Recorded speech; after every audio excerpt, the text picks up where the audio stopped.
Hai guys, balik lagi sama gua, VDMax, di channel VDMax Channel. Hari ini kita mau ngebahas sesuatu yang lagi panas banget dan mungkin udah sering kalian lihat seliweran di timeline.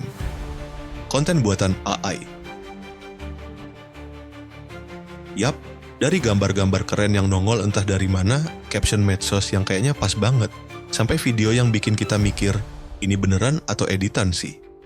AI atau kecerdasan buatan udah nggak cuma jadi konsep di film sci-fi, tapi udah jadi bagian dari keseharian kita, terutama di dunia maya. Tapi, di balik semua hype dan kemudahannya, apa sih dampak nyata konten buatan AI ini, khususnya di media sosial dan komunitas online kita? Yuk, kita bedah bareng-bareng. Pertama, kita lihat dulu gimana AI merubah cara konten dibuat dan dikonsumsi. Dulu, bikin konten butuh skill, waktu, dan kadang biaya. Sekarang, ada AI yang bisa bantu bikin teks, gambar, musik, bahkan video dalam hitungan menit. Di media sosial, ini berarti banjir konten. Influencer AI mulai bermunculan, brand pakai AI buat kampanye marketing yang lebih personal. Bahkan kita sendiri mungkin pernah pakai filter AI buat seru-seruan. Komunitas online juga jadi lebih dinamis karena ide-ide bisa divisualisasikan atau dituliskan dengan lebih cepat. Nah, nggak bisa dipungkiri, ada banyak banget manfaatnya. 1. Efisiensi dan produktivitas. Bayangin, kamu butuh ide caption atau artikel. AI bisa kasih draft awal. Butuh ilustrasi cepat, AI bisa generate. Ini hemat waktu dan tenaga banget, terutama buat kreator konten atau bisnis kecil. 2. Kreativitas tanpa batas. AI bisa jadi partner brainstorming yang oke. Dia bisa ngasih ide-ide out of the box yang mungkin nggak kepikiran sama kita. Bisa juga bantu orang yang nggak punya skill desain atau nulis buat tetap bisa berkarya. 3. Personalisasi.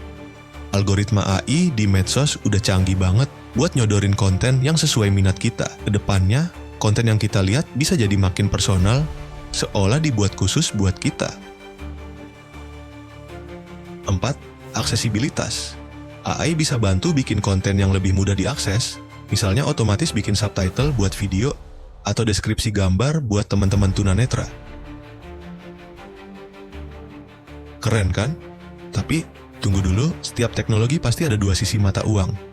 Konten AI juga punya potensi masalah yang serius. Pertama, misinformasi and disinformasi supercharged. Ini yang paling bahaya. Bayangin berita palsu atau hoax yang dibuat begitu meyakinkan dengan teks, gambar, bahkan video deepfake yang sulit dibedakan dari aslinya. Ini bisa memicu kepanikan, memecah belah, bahkan mengganggu stabilitas sosial dan politik. Kedua, bias yang tersembunyi. AI itu belajar dari data yang kita kasih. Kalau datanya bias, misalnya bias gender, ras, atau budaya, output AI-nya juga akan bias. Ini bisa memperkuat stereotip negatif dan diskriminasi di masyarakat. Ketiga, kualitas dan orisinalitas dipertanyakan. Meskipun canggih, kadang konten AI terasa generik, kurang jiwa, dan repetitif. Ada juga isu plagiarisme karena AI belajar dari karya-karya yang sudah ada. Batasan antara inspirasi dan menjiplak jadi makin tipis. Keempat, kehilangan sentuhan manusiawi. Interaksi di komunitas online bisa jadi kurang otentik kalau banyak diisi bot atau konten AI. Empati dan koneksi antar manusia bisa berkurang. Belum lagi soal potensi hilangnya pekerjaan bagi kreator konten manusia. Kelima, isu etika dan hak cipta. Siapa pemilik konten yang dibuat AI? Apakah AI itu sendiri, pengembangnya, atau pengguna yang memberi perintah? Bagaimana dengan penggunaan karya orang lain sebagai data training AI tanpa izin? Ini masih jadi perdebatan panas. Ngeri juga ya kalau nggak hati-hati. Jadi, apa yang bisa kita lakukan? Perkembangan AI ini nggak bisa kita hentikan, tapi kita bisa belajar buat menghadapinya dengan bijak. Ini bukan cuma tanggung jawab pemerintah atau perusahaan teknologi, tapi juga kita sebagai pengguna. Ada beberapa hal yang perlu kita semua perhatikan. 1. Tingkatkan literasi digital dan berpikir kritis. Jangan langsung percaya semua yang kamu lihat atau baca online. Cek sumbernya, bandingkan dengan info lain. Belajar mengenali ciri-ciri konten AI yang mungkin manipulatif. 2. Dukung transparansi. Penting banget ada label atau penanda yang jelas kalau sebuah konten itu dibuat atau dimodifikasi secara signifikan oleh AI, biar kita semua tahu.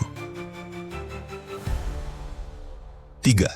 Pahami implikasi etis. Sebelum kita bikin atau sebarin konten AI, coba deh pikirin dulu, apakah ini bisa merugikan orang lain? Apakah ini melanggar privasi? Apakah ini menyebarkan kebencian atau informasi salah? 4. Gunakan AI secara bertanggung jawab. AI itu alat. Seperti pisau, bisa buat masak, bisa juga buat melukai.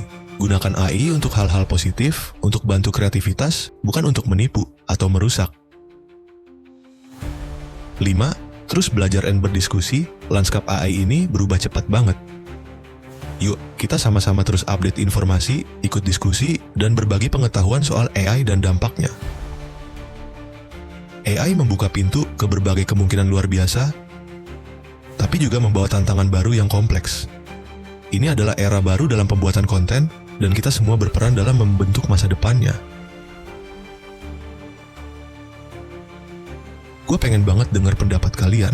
Menurut kalian, gimana sih seharusnya kita menyikapi konten buatan AI ini? Apa manfaat terbesar yang kalian rasakan? Atau justru kekhawatiran terbesar kalian? Tulis di kolom komentar ya. Jangan lupa like video ini kalau kalian merasa dapat insight baru, share ke teman-teman kalian biar makin banyak yang sadar, dan pastinya subscribe nama channel kamu, biar nggak ketinggalan diskusi seru lainnya. Ingat, teknologi itu netral. Bagaimana kita menggunakannya, itulah yang menentukan dampaknya. Mari jadi pengguna teknologi yang cerdas dan bertanggung jawab. Sampai jumpa di video berikutnya. Tetap kritis, tetap kreatif. Ciao.